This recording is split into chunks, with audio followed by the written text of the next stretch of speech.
Hello, dear students. My name is Alok God, and we are going to study the chapter number 7 gravitation of class 11th physics in this part. And we have already started this chapter in the previous classes.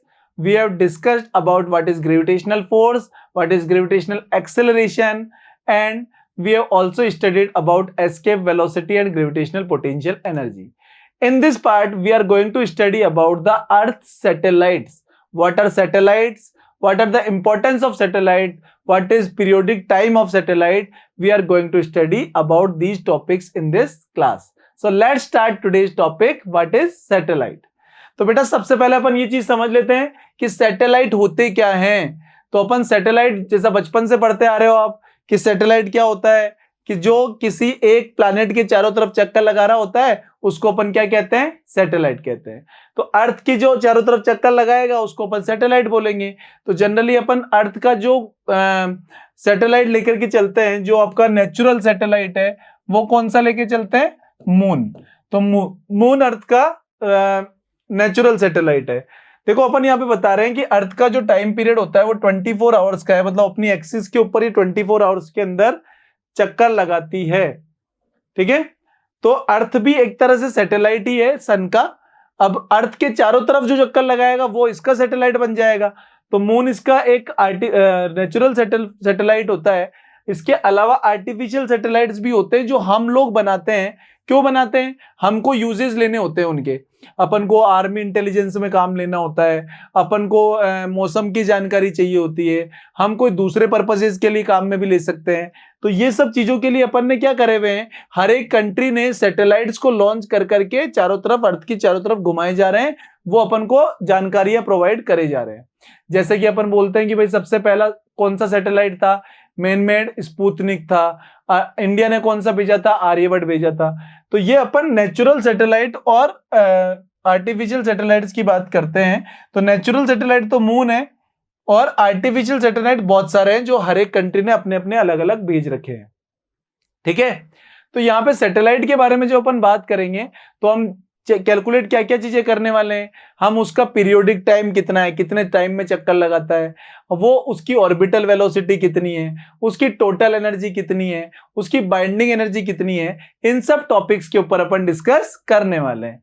तो अपन start करते हैं सबसे पहले orbital velocity से। तो orbital velocity का मतलब क्या होता है बेटा?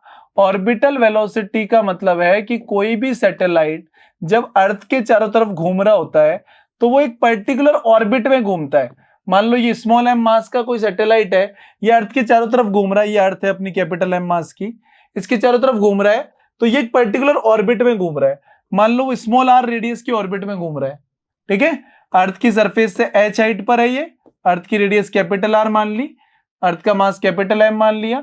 तो एक तो ये चीज ध्यान रखेंगे कि इसके किसी भी पॉइंट पे जो टेंजेंट होती है वो टेंजेंट इसकी वेलोसिटी की डायरेक्शन को रिप्रेजेंट करती है, जिसको अपन ऑर्बिटल वेलोसिटी कहते हैं। तो इस ऑर्बिट में घूमने के लिए जिसको वेलोसिटी रिक्वायर्ड थी that is called orbital velocity. अब ये ऑर्बिटल वेलोसिटी अपन कैसे कैलकुलेट करें? तो इसके लिए अपन को सेंट्रीपिटल फोर्स वाला कॉन्सेप्ट काम में लेना पड़ेगा कि कोई भी चीज सर्कुलर पाथ में तभी घूम सकती है जब उसके ऊपर एक ऐसा फोर्स काम करे जो टुवर्ड द सेंटर खींचे उसको। तो यहां पर देखो, इसको टुवर्ड द सेंटर अर्थ खींच रही है। कौन सा फोर्स लगा करके? ग्रेविटेशनल फोर्स लगा करके, Gm1 m2 upon are square. ये अर्थ ने सैटेलाइट के ऊपर ग्रेविटेशनल फोर्स लगाया हुआ है, यानी कि यही फोर्स इसको सेंटर की तरफ ला रहा है, जो इसको centripetal force mv square upon R provide करके दे रहा है, जहां पे v की वैल्यू अपन क्या लेके चल रहे हैं, vo मतलब ऑर्बिटल वेलोसिटी। तो ये दोनों ही एक दूसरे की इक्वेट करेंगे अपन। Fc is equal to Fg, centripetal force किससे मिल रहा है? ग्रेविटेशनल फोर्स से। तो mv square upon R is equal to Gmm upon में आर स्क्वायर।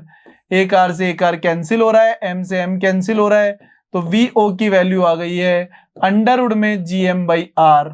ये आपकी ऑर्बिटल वेलोसिटी है। Gm को अपन gr स्क्वायर भी लिख सकते हैं, तो ये भी लिख सकते हैं। पहले तो अपन इसको देखो r की फॉर्म में लिखें तो इसको अपन Gm upon R plus H भी लिख सकते हैं ना, ये फॉर्मूला भी बन जाएगा। और चाहो तो इसको ऐसे भी बना सकते हो, अंडरवुड में जी आर स्क्वायर अपॉन में स्मॉल आर या कैपिटल आर प्लस एच। ठीक है, अब यहां पे कंडीशन ले लेते हैं कि अगर अपने h की वैल्यू बहुत ही कम है r के रेस्पेक्ट में, सैटेलाइट ज्यादा दूर लॉन्च नहीं हुआ, रेडियस के पास में है, तो h प्लस आर को अपन ऑलमोस्ट इक्वल टू r ले सकते हैं।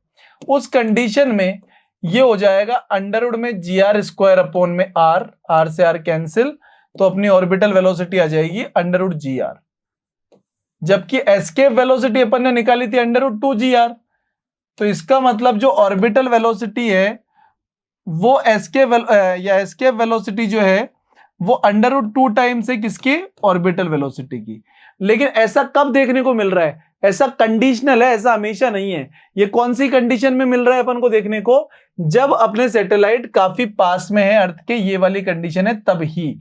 अदरवाइज अपना जो मेन फॉर्मूला आ रहा है under root G M by R या under root G M by R plus H orbital velocity के लिए फॉर्मूला हमने डिराइव कर दिया है। ठीक है, तो देखो अपने पास में अंडरवुड जी आर आ गया कंडीशन लगाने पे, अदरवाइज अपने पास अंडरवुड में G M upon R plus H आ गया था।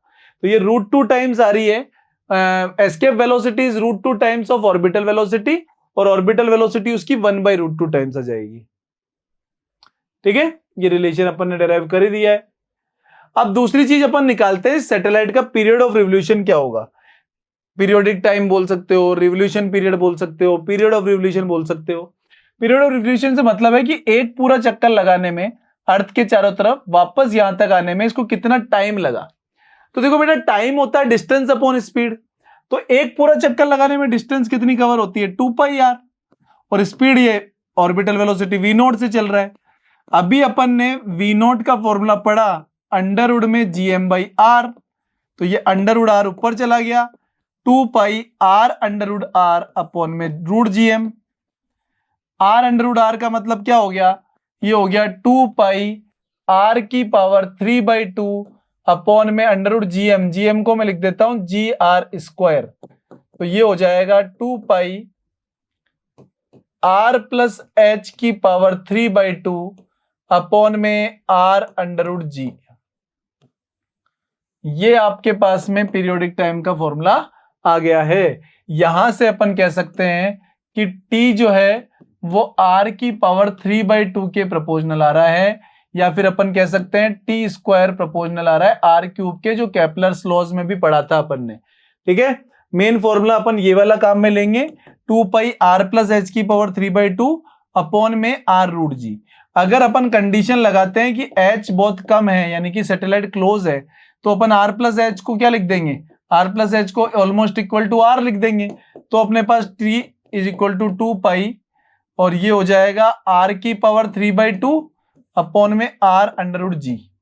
अब r की पावर 3/2 में r का डिवाइड लगाओगे तो r की पावर 1/2, यानी कि ये बच जाएगा 2π√r/g। ये कब वाली कंडीशन है, जब सैटेलाइट काफी क्लोज है तब ही होगा, अदरवाइज ये वाला फॉर्मूला अपन को काम में लेना पड़ेगा। तो ये सैटेलाइट के लिए अपने पास पीरियोडिक टाइम आ गया। अगर पीरियोडिक टाइम आ गया तो अपन फ्रीक्वेंसी भी निकाल सकते हैं, फ्रीक्वेंसी इसका रेसिप्रोकल होता है, तो वो हो जाएगी r अंडरवुड g अपॉन में 2πr प्लस एच की पावर 3/2, ये फ्रीक्वेंसी हो जाती है। ठीक है, यहां पर देखो अपन ने r और g की वैल्यू पुट कर दी, जो अपन ने कंडीशन लगाई थी, तो r और g की वैल्यू पुट करने पर अपने पास में इतने 84 मिनट का पीरियोडिक टाइम आता है। ये तब होगा जब अपना सैटेलाइट काफी क्लोज है तब। ठीक है, एक और चीज अपन निकालते हैं सैटेलाइट के अंदर, इसकी बाइंडिंग एनर्जी कह सकते हैं या टोटल एनर्जी कह सकते हैं। तो सैटेलाइट की एनर्जी बोल के चले अपन या बाइंडिंग एनर्जी बोल के चले, तो वो कैसे निकालें। तो देखो सैटेलाइट अपनी मान लो सरफेस से h हाइट पर है, या सेंटर से r सरफेस से h हाइट ले लेते हैं अपन, तो इसकी जो टोटल एनर्जी होगी वो इसकी kinetic energy plus potential energy होगी। तो काइनेटिक एनर्जी तो है हाफ mv², और v है इसका v0, और पोटेंशियल एनर्जी होती है -gm1m2 अपॉन में r, यही होती है ना, ये लगा दिया अपन ने। तो टोटल एनर्जी इसकी आ गई है हाफ m v0 का स्क्वायर हो जाएगा gm अपॉन में r, क्योंकि अंडरवुड gm अपॉन r था, r को चाहो तो r प्लस एच रख देंगे अभी अपन, gmm upon r plus H. या इसको एक बार को आर ही लिखते हैं अपन, है ना, यहाँ पे अपन इसको क्या लिखते हैं, आर ही लिखते हैं, माइनस का जीएमएम अपॉन आर, और ये तो हो गया देखो GMM upon 2r minus GMM upon R. तो टोटल एनर्जी कितनी आई, यहां माइनस करने पर आएगा माइनस का जीएमएम अपॉन 2r। अब देखो यहां पे चेक करना, काइनेटिक एनर्जी आ रही थी अपने पास में G M M by 2r, potential energy आ रही थी माइनस जीएमएम बाई आर। अब और टोटल एनर्जी आ रही है ये, इन तीनों का रिलेशन में चेक करूं तो देखो काइनेटिक एनर्जी जितनी आ रही है क्या उतनी टोटल एनर्जी है क्या, बिल्कुल वही है। तो काइनेटिक एनर्जी और टोटल एनर्जी इक्वल होंगे, बट साइन का चेंज होगा। मतलब अगर काइनेटिक एनर्जी नेगेटिव में तो टोटल एनर्जी पॉजिटिव में, टोटल एनर्जी नेगेटिव में तो काइनेटिक एनर्जी पॉजिटिव में। और जबकि पोटेंशियल एनर्जी और टोटल एनर्जी का रिलेशन देखूं तो पोटेंशियल एनर्जी डबल आ रही है टोटल एनर्जी की। मतलब कभी मैं आपको बोल दूं कि किसी सैटेलाइट की टोटल एनर्जी जो है वो x है, तो उसकी काइनेटिक एनर्जी कितनी होगी -x, और पोटेंशियल एनर्जी कितनी होगी 2x। ये रिलेशन आपको ध्यान रखना पड़ेगा। तो टोटल एनर्जी का फॉर्मूला हो गया माइनस का जीएमएम अपॉन 2r। इतनी सैटेलाइट की एनर्जी है। मान लो मैं इस सैटेलाइट को इसकी ऑर्बिट से फ्री करना चाहता हूं, बाहर भेजना चाहता हूं। तो सैटेलाइट को अगर मैं ऑर्बिट से बाहर भेजना चाहता हूं, मतलब मैं उसको इंफिनिटी पे भेजना चाहता हूं, इंफिनिटी पे उसकी जो टोटल एनर्जी है वो 0 हो जाएगी। तो अगर इंफिनिटी पे भेजना है तो मैं इसको कितनी एनर्जी दूं भाई, अभी इसकी energy minus GMM upon 2r है, इसको कितनी दूं कि एनर्जी 0 हो जाए, प्लस का जीएमएम बाई 2r। तो जो प्लस का जीएमएम बाई 2r अगर अपन इसको दे देंगे तो इसकी टोटल एनर्जी 0 हो जाएगी, और इस एनर्जी को अपन इसकी बाइंडिंग एनर्जी कहते हैं। Binding energy of the satellite is the energy provided to satellite so that it can leave the orbit and can go away from the earth gravitational field to the infinity. इसको अपन कहते हैं binding energy. ठीक है, तो total energy minus GMM by 2r थी, और इसको बाइंडिंग देनी तो प्लस का जीएमएम बाई 2r आ गई आपके पास में। क्लियर है? नेक्स्ट पार्ट देखते हैं अपन, जियो स्टेशनरी सैटेलाइट किसे कहते हैं। देखो दो तरह के सैटेलाइट अपन देखेंगे, एक पोलर सैटेलाइट होता है, एक जियो स्टेशनरी सैटेलाइट होता है। नाम से पता पड़ रहा है जियो स्टेशनरी, जो अर्थ के रेस्पेक्ट में स्टेशनरी रहे। तो देखो अर्थ मान लो आपकी इस तरह से रोटेशन कर रही है, ऐसे ऐसे चल रही है, ऐसे, ठीक है। तो कोई एक ऐसा सैटेलाइट हो जो कि अर्थ के साथ साथ चलता रहे। स्टेशनरी कौन सी चीज लगती है अपन को, देखो एक ट्रेन जा रही है, दूसरी ट्रेन उसके पैरेलल जा रही है, दोनों सेम स्पीड में जाएगी तो अपन को स्टेशनरी लगेगी। तो अगर मान लो मैं ऐसे देख रहा हूं कि ये पेन है, मैं यूं घूम रहा हूं और मेरे साथ साथ ये पेन भी घूम रहा है ऐसे, तो ये पेन मुझे स्टेशनरी नजर आने वाला है। मतलब जियो स्टेशनरी सैटेलाइट वो होंगे जिनका पीरियोडिक टाइम उतना ही हो जितना अर्थ का होता है, यानी 24 आवर्स होना चाहिए, और वो अर्थ के चारों तरफ ऐसे घूमेंगे, इक्वेटर के चारों तरफ।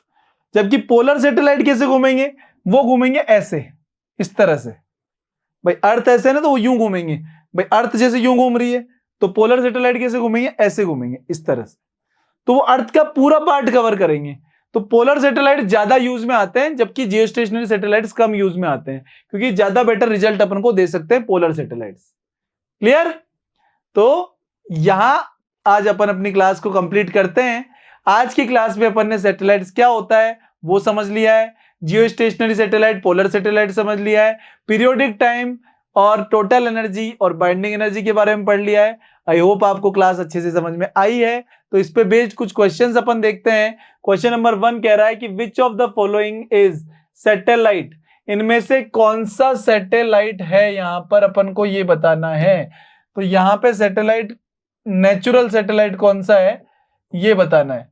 तो नेचुरल सैटेलाइट अपना कौन सा है बेटा, moon. Moon is the natural satellite of earth.